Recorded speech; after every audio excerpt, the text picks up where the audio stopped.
A life in my life here dito sa province of Estela.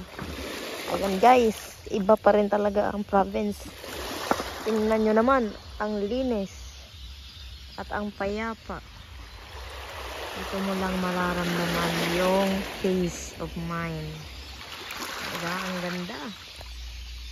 Ang layo sa dyan sa sa cities. Iba pa rin ang province guys.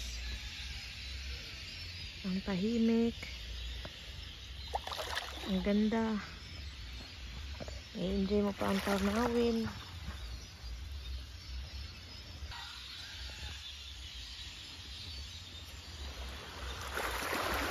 Tara na dito sa Leyte. Come here and Estela.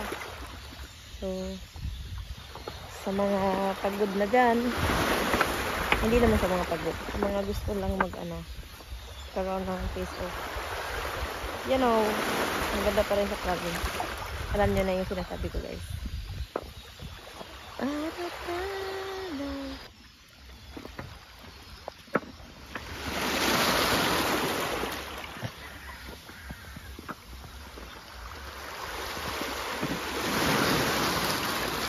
Tingnan mo naman, ako lang yung isa naglalakad dito.